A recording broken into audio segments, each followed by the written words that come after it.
You guys might have heard about this game, 1348 Ex Voto. It's been in the news for a while now, but it just had its official release yesterday. This game is a game where you play as Knight Errant Eta on a quest to save her lesbian lover. So far, reviews are mixed, and the player count is only slightly over 400. Not a great start. Criticisms such as the game feels really buggy and it can't be recommended in its current state, that it's not tactical, and it's not fun. Even this one talks about how they so wanted the game to do well, but they go on to list a number of issues, similarly talking about bugs, clunky combat, boring gameplay, stuff like that. But the reason I want to talk about this today is because this is actually some of the funniest cope I've seen in a long time. This is a whole new line I've never heard before, actually, so check this out. Emerald Apple had pointed out that this game is flopping, and this person says, the game has been out only for a few hours, and what? I'm sorry. Paychecks aren't usually until Fridays anyways. People want to stomp on queer stories the moment they can.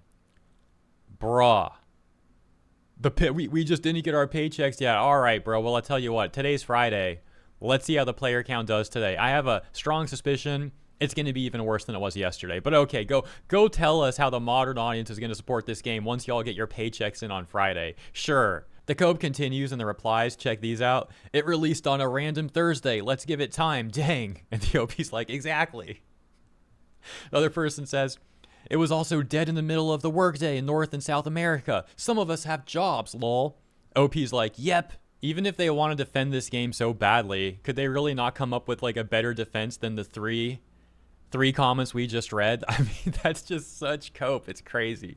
Of course, there were also people calling out the cope in the replies. For example, weird how no other game has this issue. I guess we should see a huge uptick in players after Friday, then fingers crossed.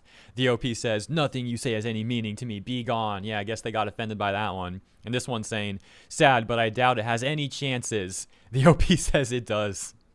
Oh yeah, it has a chance. Yeah, okay, we'll see how that ages, won't we? You gotta love how the OP also tried to make it sound like, oh, people just dislike this game because it's a queer story.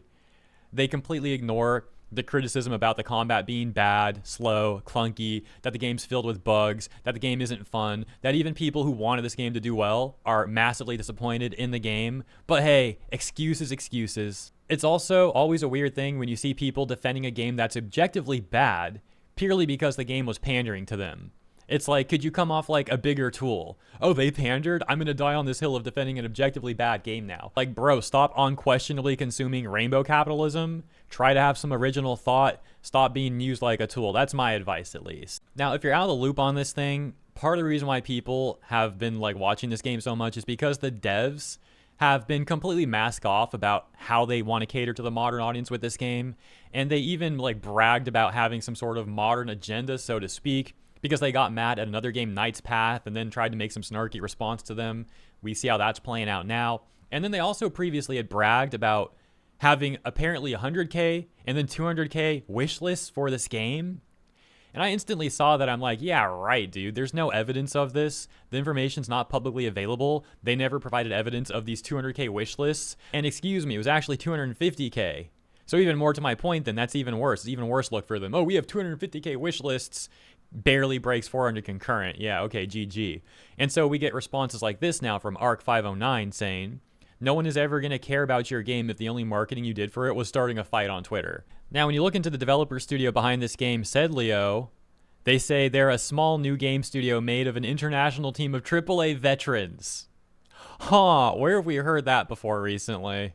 And Sedlio makes 1348 Ex Voto. They have 15 people working at the studio, apparently. How the heck do you have 15 people work on that and it ends up being what many people who played it are calling a quote-unquote unfinished buggy mess, essentially? Oh, wait, these are people from the AAA industry. Okay, yeah, that checks out. And so as gamers continue to support indie games more and more, and the AAA industry continues to crumble because of their own actions, we see more and more people from AAA leaving and trying to LARP as if they're indies. But of course, it's the same sort of people from AAA doing the same sort of stuff they were doing in AAA, albeit now on a smaller budget. Even so, you gotta wonder how these people even had the budget to have like a 15-person team working on this. Pretty suspicious stuff, isn't it? It reminds me of Dustborn in a way. Remember Dustborn? That game was complete modern audience slop, and it turned out that they were actually getting government funding. This is the case oftentimes with these sort of games. They get some sort of like DI grant, or maybe an ESG capital firm that supports them. Now, I'm not saying that's the case for 1348. we found out that some of that was the case for Dustborn, so I'm making that comparison. Maybe 1348 has a similar thing going on. I don't know. Nevertheless, that is the 1348 Voto situation and some of the most hilarious cope I've seen in a while. Let me know what you think about all that. Appreciate ya. I'll see you next time.